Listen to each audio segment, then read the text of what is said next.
Rani ngokna machanupa ani magting I Lina Ima ni chawro Adu hairam laga magirum de jangkri Jeko ngaya khanjana ragalai wakal desu khali Nupiga koira jalo shiba Muli thaini pati yam korupani Aujikshu mona sengolak pa hanjamale Rani su kitchen na sangkri Jacob mayambagi thongduda manakong na thangjilaga tarami Lina thabuk na yadawaini Elsina adum chinna na lero Wa nagahalagpasida isawdi Ado nangbugay matin jarage Iron baga kanghawga Oh nangshu krakra thongba thakpada tamsilo Chalon basoire, Miki ho basoire, Yirum put basu, Haizerena. Aima, Yam Hirizanidana, among se, Fay.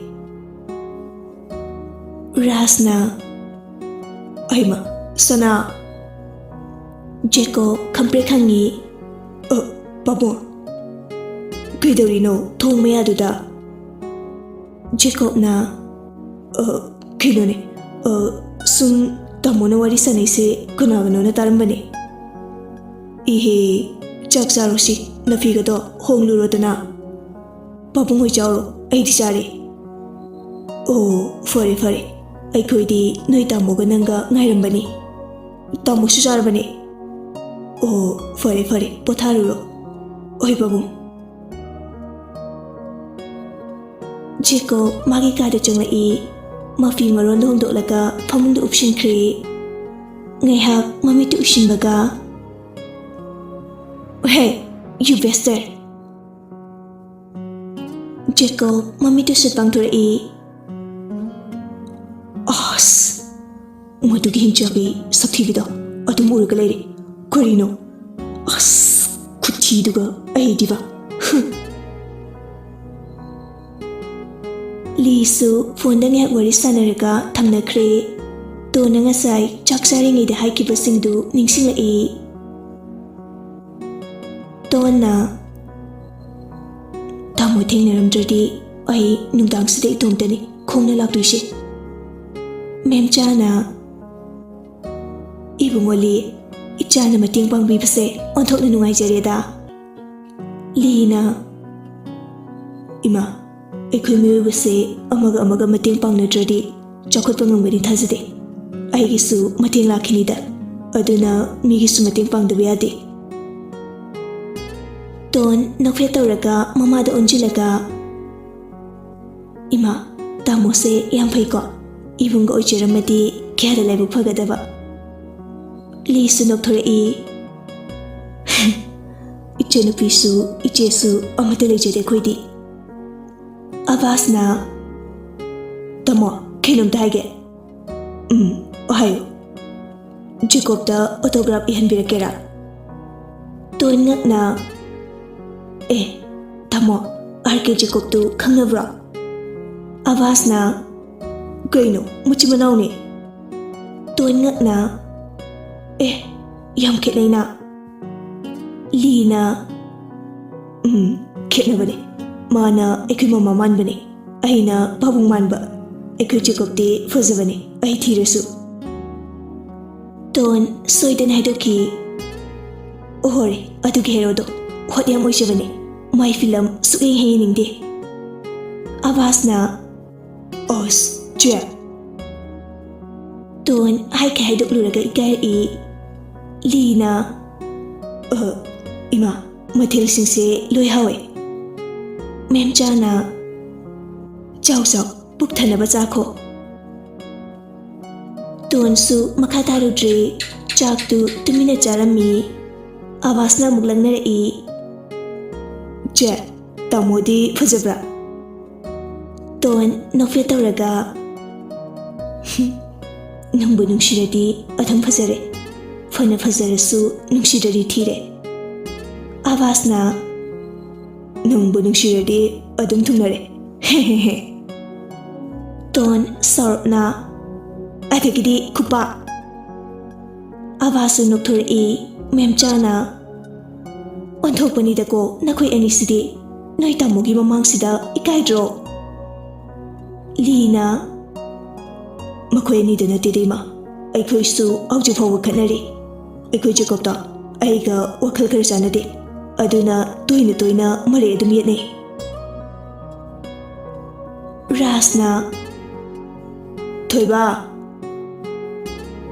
Li mangduna leirambadu mapabungna karakpadagi Tari babung Asi haraga thongda hangdoi Babung Rasna Nganda satura Office award chakani kedorge babung Sanase urkhulda chatni haigum tawbani nang yaw sodana Os Furtani babung bodyguard mayam leisibu main chapminazani Ihe bodyguard pudi yauni ne nangsu nanawase sangbiru sodana Li haiphet mapukning da warau jarami imung sida Jacob khaktani mayam na nungsirise Li tapna Oi babung Fare potharo Rasat kibaga Li murum solami Thabak asuk chinkrika sida mucha nupa sambiru shui As beragi mi ngaktani Namit hokre Jacob su mayam bana yaroi khangbani na kishu haram dabi breakfast zarga bodyguard sinduga urkul maigi pangkre Li su yochana balorduna exercise amuk torami ngihak leiraga breakfast saba changlakpada Rani na Aima Thoiba sanari chatkre Li ngakna kem daram dena Nang sidi adubu hairam drasu chutney khangidubu loisilaga ngayu adro Jati su changlei Thoiba nangbu sanadu khra senabiu ne Li breakfast arambadu mamaga mabokshi gana harakli bawaduda yoshin beyaramde fuk hawalaga Oi aishu chutnabalo shilurage Nongmata saubangam jadaba thaba khudimak hiktok bahijadaba Lidu mahagi tim singaloinana urkhulomda chatkirami Shooting tawgadaba mafam singdu Jacob masahana lagduna check torami Wapet khraba heroni apam da haiduribani aduna masana hana shooting tawfamda chatlaga yengba haibasi magi hainabini Asumna numitu hokre Monday numitni Ahaina kibagi matung inna abemna morning da lagduna maitegi mathelukoi singdu mathang thongba horami Roger jana nang nahalidana kege order lai Abemna Sir saring thongbane utine kanghone ahum se mi yang khai chana bagi order lai Wow ahan banu misida nang diwarni da Warudi sir Roger na athe enjang semliba nupi singdu da onchilaga Noi khara mating mangchilamako aya songi kitchen da amukte check taw khige Abe awar pale su ekdaro Ai sir Ngaside foreign khara mafam sida legani aduna kitchen amasida ai thong thaknaba sem saw khige Sir foreigner singdu ekremite ki chainjang se pichagadra Aibagumde makoi ge pamane adubu menu de yariba matel singdu de ready to laise order hek torokpaga pinaba Ai sir Roger hek thokibaga abemna Tuhundusu timing set chakmanaradi tathuk tasin nuaidawni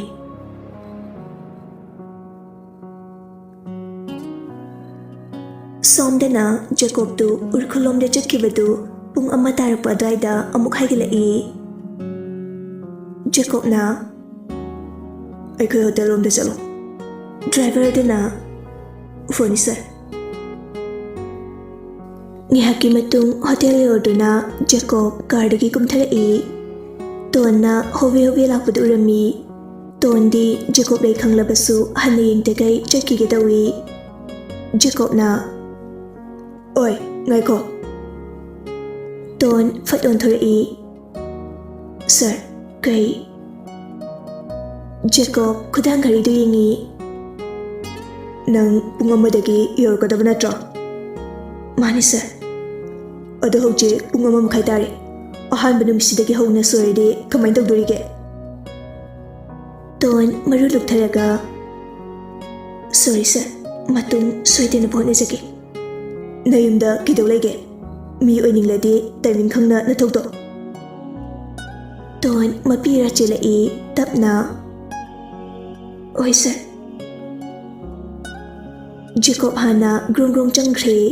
Tondi ahanba numisida khonthiyana charabanina mathayamna nungaijaramde lepaga adum lerami. Avemna tholakpada to lepaga leibadu urami prap changsilaga. Aya, Ton, kidorage lepaga leradi aidi nang lakpa ngihangarambani. Ton mapitu teitukjai. Kistodi. Aima, kaigi kapino. I said, makeup tamba chapani. Ngasidi extra class ama yaurudana khra thengdokre. Oh, adugi ore kapkanuse. Fare chango VIP lakani haibani. Family kharasu birthday gi dinner tawni haibani. Thabak yam hobani. Aisu matam lorabani na makha tarubada nungai tina tawbani. Ngihakudi nang lakpa ngarambani. Tonna bye. Ai ngai birambagi thank you. Fare aisu sanglagi ko. Bye. Ahing amu thengnarse. Bye. Avem su chatkri. Tonsu hobe chatli. Ma changlakpaga Roger na. As kidorba. Somdadi aidi matha sari order mayam sina. Tonna sorry sir. Jacob lakre. Order mathang tawrani. Sir, kay hana thongdoino. Aina chicken chili ka beer bottle amaga hana pikrabani. Chak charakte haibani. Shooting tawgadaba mafamda chatluraga changapani. Fore, tharoishana thongo. Nga tawba thongbasu atoiba thongbasu harakani. Aishu yakshilagi. Oi sir. Ton hauji waida Jacob na chairambaga thongdo mayamduga masadu ithak-thakalami. Thongba hona asaba potkadu makhutna tapairami. Ima! Roger pakatna. Kidorge. Kistodi sir. Pakagano, tapna hono. Ton mapuning patazay wakhalda khanjay. Ton, bakit piyate? Minute kitaba tawpuyate. Puning pataw. Matomta amukshu khanjay. Masak mataw fajaraba, chung firan charaba, chipti ingduna puning patazay. Ton lona Roger di inglai. Roger di ngakana tawri. Ton dagi inglakpa sangbanate. Asengbadi maitegi chak enjang thongbagi thabakse Roger di yaudabani. Jacob ki khonda du khangbani na jaibi bitari khaladuna Ton ki mating pangbibani. Ton soidan haipi noktoklui. Roger ngakna ngai. Kidorge. Ton matha sarami noklurabani na maram haigadradi phajaroi khalaga. Jacob to. Jacob kidorge. Sakyam kai. Celebrity already mina nushinaba honagadabani. Oh, adugi ore. Madi celebrity oidrine su masage dum cracking jerpani. Ado yamna fobani. Ton machinda paithuklaga. Faramani. Roger ngadu tauna. Asungmani nangna magi makun khangdabaini. Mayam sanade. His, my channel dress nanganiko pirudoi mayamse. Ton ngakna. Kaino atopa staff na thilo dry set. Nang thilalo hairame. Ton sarap na. As, yamay na rodori. Nang namangwanda kailalurage. Roger su wari di khanglabani ꯈꯪꯗꯕ ꯁꯥꯔꯒ ꯍꯪꯖꯤꯟꯅꯔꯤꯕꯅꯤ꯫ ꯇꯣꯟꯁꯨ ꯔꯣꯖꯔꯒꯤ ꯋꯥꯍꯪꯗꯨꯗ ꯑꯩ ꯀꯩꯁꯨ ꯂꯥꯜꯂꯨꯗꯦꯗ, ꯁꯨꯝ ꯍꯩꯅꯗꯦ ꯍꯥꯏꯕꯅꯤ꯫ ꯔꯣꯖꯔꯁꯨ ꯅꯣꯛꯊꯣꯔꯛꯏ, ꯅꯪ ꯃꯉꯥꯏꯔꯦ ꯖꯦꯀꯣꯕ ꯍꯩꯅꯗꯦ ꯍꯥꯏꯁꯦ, ꯃꯥꯕꯨ ꯀꯌꯥꯝ ꯐꯖꯔꯗꯅ꯫ ꯔꯣꯖꯔ ꯉꯛꯅ ꯇꯣꯟꯗ ꯌꯦꯡꯉꯛꯏ꯫ ꯇꯣꯟꯁꯨ ꯍꯥꯏꯒꯦ ꯍꯥꯏꯗꯣꯛꯂꯨꯔꯒ ꯏꯀꯥꯏꯔꯛꯏ꯫ ꯃꯥꯅ ꯋꯥꯔꯜꯒꯤ ꯅꯝꯕꯔ 1 ꯑꯣꯏꯔꯁꯨ ꯑꯩꯗꯤ ꯃꯥꯁꯦ ꯄꯥꯝꯗꯦ, ꯍꯩꯁꯨ ꯍꯩꯅꯗꯦ, ꯃꯥꯕꯨꯗꯤ ꯇꯥꯃꯣ꯫ ꯇꯣꯟ ꯆꯞ ꯂꯦꯞꯈ꯭ꯔꯦ꯫ ꯔꯣꯖꯔ ꯑꯃꯨꯛꯀꯁꯨ ꯉꯛꯅ, ꯇꯥꯃꯣ ꯀꯅꯥ, ꯅꯣꯏ ꯁꯥꯏꯔꯣ? ꯇꯣꯟꯁꯨ ꯅꯣꯛꯁꯤꯟꯅꯔꯛꯏ, ꯍꯣꯏ, ꯑꯗꯨꯕꯨꯗꯤ ꯃꯥꯒꯤ ꯁꯥꯏꯅ ꯍꯦꯟꯕ ꯇꯥꯕꯅꯤ꯫ ꯋꯥꯔꯤꯁꯨ ꯉꯥꯏꯍꯥꯛ ꯁꯥꯟꯅ ꯁꯥꯟꯅꯅ ꯑꯦꯟꯖꯥꯡꯁꯤꯡꯗꯨ ꯃꯊꯪ ꯃꯊꯪ ꯊꯣꯡꯂꯝꯃꯤ꯫ ꯃꯦꯅꯦꯖꯔ ꯆꯪꯂꯛꯇꯨꯅ, ꯆꯦꯛ ꯂꯣꯏꯗ꯭ꯔꯤꯕꯣ? ꯀꯌꯥꯝ ꯋꯥꯠꯂꯤꯒꯦ? ꯖꯦꯀꯣꯕꯀꯤ ꯈꯣꯟꯖꯥꯎ ꯊꯥꯗꯔꯛꯑꯦ꯫ ꯔꯣꯖꯔꯅ, ꯂꯣꯏꯔꯦ ꯁꯥꯔ꯫ ꯃꯦꯅꯦꯖꯔꯗꯨ ꯊꯣꯛꯈꯤꯕꯒ ꯔꯣꯖꯔꯅ, ꯇꯣꯟ, ꯑꯔꯣꯏꯕ ꯈꯔꯁꯤ ꯍꯥꯟꯅ ꯄꯤꯔꯣ, ꯅꯠꯇ꯭ꯔꯗꯤ ꯅꯪ ꯈꯣꯟꯊꯤ ꯆꯕꯨꯟ ꯆꯕꯨꯟ ꯆꯥꯔꯛꯑꯅꯤ꯫ ꯁꯥꯔ, ꯆꯠꯃꯤꯟꯅꯧꯁꯦ꯫ ꯑꯩ ꯑꯋꯥꯠꯄꯉꯩ ꯁꯥꯔ ꯌꯦꯡꯁꯤꯜꯂꯝꯃꯒꯦ, ꯅꯪ ꯑꯗꯨꯝ ꯄꯤꯔꯨꯔꯣ꯫ ꯇꯣꯟ ꯇꯜꯂꯁꯨ ꯎꯄꯥꯏ ꯂꯩꯇꯦ, ꯃꯤꯒꯤ ꯃꯈꯥꯗ ꯊꯕꯛ ꯇꯧꯔꯨꯕꯅ꯫ ꯔꯣꯖꯔꯅ, ꯔꯨꯝ ꯅꯝꯕꯔ 50ꯗꯅꯤꯀꯣ, ꯀꯥꯎꯅꯤ꯫ ꯍꯣꯏ ꯁꯥꯔ꯫ ꯇ꯭ꯔꯣꯂꯤꯗꯨꯗ ꯆꯥꯅ ꯊꯛꯅꯕꯁꯤꯡꯗꯨ ꯄꯨꯈꯠꯂꯒ ꯂꯥꯛꯏ꯫ ꯂꯤꯐꯇꯨꯁꯨ ꯉꯥꯏꯍꯥꯛ ꯉꯥꯏꯕꯒ ꯇꯣꯟ ꯔꯨꯝꯁꯤꯡꯗꯨ ꯃꯊꯪ ꯃꯊꯪ ꯌꯦꯡꯂꯒ ꯂꯥꯛꯄꯗ 15 ꯃꯤꯅꯠ ꯍꯦꯟꯅ ꯆꯪꯈ꯭ꯔꯦ, ꯑꯍꯥꯟꯕꯁꯨ ꯑꯣꯏꯕꯒ꯫ ꯔꯨꯝ ꯅꯝꯕꯔ 50 ꯌꯧꯕꯒ ꯕꯣꯗꯤꯒꯥꯔꯗꯇꯨꯅ ꯊꯣꯡꯗ ꯍꯥꯡꯂꯝꯃꯤ꯫ ꯆꯪꯕꯤꯔꯣ꯫ ꯇꯣꯟꯅ, ꯇꯣꯟ ꯀꯤꯁꯨ ꯀꯤꯖꯔꯝꯃꯤ꯫ ꯖꯦꯀꯣꯕꯅ ꯑꯃꯨꯛ ꯀꯩ ꯍꯥꯏꯔꯛꯀꯅꯤ ꯈꯜꯂꯨꯕꯗ ꯖꯦꯀꯣꯕ ꯍꯥꯏꯕꯒ ꯇꯧꯕꯒ ꯏꯁꯧ ꯂꯥꯡꯉꯛꯏ꯫ ꯑꯗꯨ ꯀꯨꯏꯔꯤꯕ ꯀꯩꯒꯤꯅꯣ? ꯇꯣꯟ ꯀꯔꯤꯃꯇ ꯈꯨꯝꯗꯦ꯫ ꯇꯦꯕꯜꯗꯨꯗ ꯆꯥꯅ ꯊꯛꯅꯕꯗꯨ ꯊꯝꯅꯕ ꯍꯥꯟꯅ ꯄ꯭ꯂꯦꯠꯀꯗꯨ ꯇꯩꯊꯣꯛꯂꯝꯃꯤ꯫ ꯖꯦꯀꯣꯕꯅ, ꯀꯩꯒꯤ ꯃꯊꯦꯜꯅꯣ? ꯇꯣꯟ ꯄꯥꯈꯠꯅ, ꯊꯔꯣꯏ ꯊꯣꯡꯕ, ꯉꯥ ꯑꯇꯥꯎꯕꯒ, ꯃꯀꯣꯛ ꯃꯔꯨ ꯀꯥꯡꯍꯧꯒ꯫ ꯉꯥ ꯑꯇꯣꯏꯕ ꯊꯣꯡꯕꯗꯤ? ꯆꯒꯦꯝ ꯄꯣꯝꯕꯗꯤ? ꯁꯥꯔ, ꯂꯣꯏꯍꯧꯗꯣꯔꯦ, ꯂꯣꯏꯕꯒ ꯄꯨꯖꯔꯛꯑꯒꯦ꯫ ꯖꯦꯀꯣꯕ ꯐꯝꯂꯝꯕꯗꯒꯤ ꯐꯨꯛ ꯍꯧꯒꯠꯂꯛꯏ꯫ ꯀꯅꯥꯅ ꯊꯣꯡꯍꯧꯔꯤꯕ? ꯅꯨꯄꯤ ꯑꯃꯗꯨꯗꯤ ꯆꯠꯈ꯭ꯔꯗꯥꯏꯅꯦ? ꯀꯨꯛꯁꯦ ꯅꯣꯏ ꯑꯅꯤꯗꯅꯤ, ꯑꯇꯩ ꯀꯨꯛꯁꯤꯡꯗꯨꯗꯤ ꯂꯥꯏꯟ ꯃꯥꯟꯅꯗꯦ꯫ ꯁꯥꯔ, ꯑꯩꯅ ꯊꯣꯡꯕꯅꯦ, ꯆꯤꯞꯇ ꯌꯦꯡꯕꯤꯌꯨ ꯍꯥꯏꯔꯝꯕꯅꯦ꯫ ꯑꯣꯍꯣ, ꯆꯤꯞꯇꯨꯗ ꯊꯧꯗꯥꯔꯤꯕ, ꯉꯁꯤꯗ ꯂꯥꯛꯑꯒ? ꯇꯣꯟ ꯇꯨꯃꯤꯟꯅ ꯂꯩ꯫ ꯖꯦꯀꯣꯕꯅ ꯑꯃꯨꯛꯁꯨ ꯃꯈꯥ ꯇꯥꯔꯛꯏ, ꯑꯩꯅ ꯍꯥꯏꯈꯤꯕ ꯃꯊꯦꯜꯁꯤꯡꯗꯣ ꯂꯣꯏꯗ꯭ꯔꯤꯐꯥꯎ ꯑꯝꯇ ꯆꯥꯔꯣꯏ꯫ ꯁꯥꯔ, ꯄꯨꯖꯔꯛꯑꯒꯦ, ꯃꯇꯨꯡꯗ ꯁꯣꯏꯗꯅꯕ ꯍꯣꯠꯅꯖꯒꯦ, ꯉꯥꯛꯄꯤꯒꯅꯤ ꯁꯥꯔ꯫ ꯑꯗꯨ ꯍꯥꯏꯔꯝꯂꯒ ꯇꯣꯟ ꯍꯣꯕꯦ ꯍꯣꯕꯦ ꯀꯥꯗꯨꯗꯒꯤ ꯊꯣꯛꯈ꯭ꯔꯦ꯫ ꯇꯣꯟ ꯆꯠꯈꯤꯕꯒ ꯖꯦꯀꯣꯕ ꯅꯣꯛꯐꯦꯠ ꯇꯧꯖꯩ꯫ ꯃꯤ ꯎꯁꯤꯠꯇꯕ ꯈꯪꯕ꯭ꯔꯥ? ꯅꯩꯒꯦꯕ ꯍꯧꯖꯤꯛ, ꯁꯨꯔ ꯁꯨꯔꯅꯤ ꯅꯩꯗꯣꯏꯁꯦ꯫ ꯍꯟꯖꯤꯟ ꯍꯟꯖꯤꯟ ꯁꯣꯏꯈ꯭ꯔꯦ ꯍꯥꯏꯕ ꯋꯥꯍꯩꯗꯨꯅꯤ ꯑꯩꯅ ꯇꯥꯔꯒ ꯄꯦꯟꯗꯣꯏꯁꯦ꯫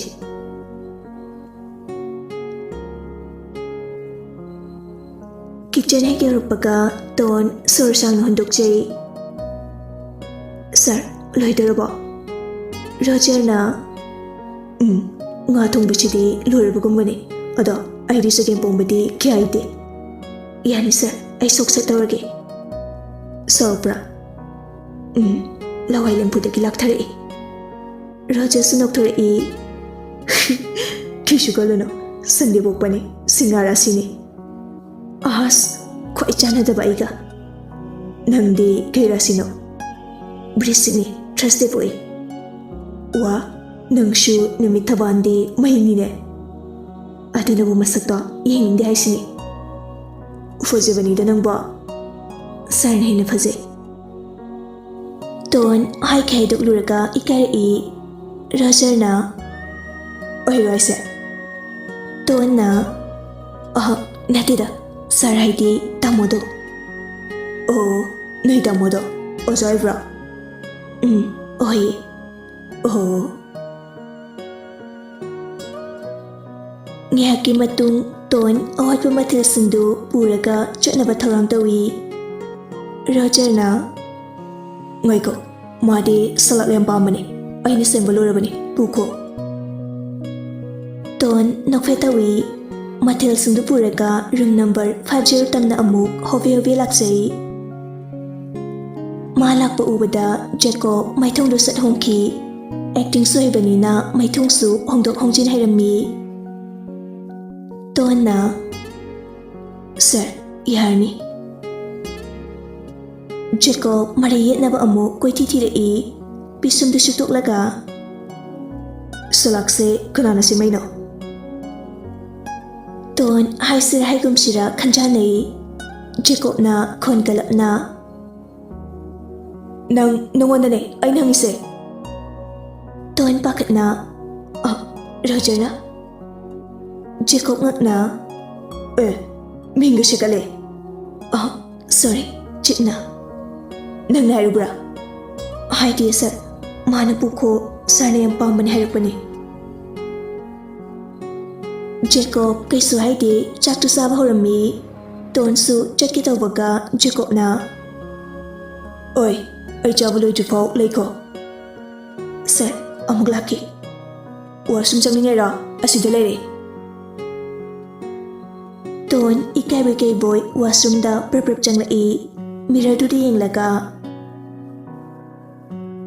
masiki bed hero se kram kane chakki du jano film ga amte ne pirak de zala section oi jiriba masaksika oktaba sata macheli fazerasu as yamaina deda masakse oningi. Jacob ke hainabi thong marumdagi lona tarambadu sauning leduna thong du fat hangdolaga kariba oktaba sata haiba. Ton pakatna ima.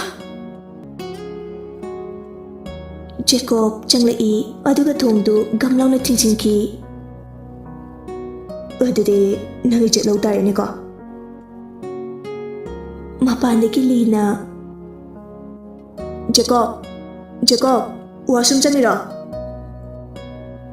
Jacob pakatna tondi ngai ton su pakatna kapthori.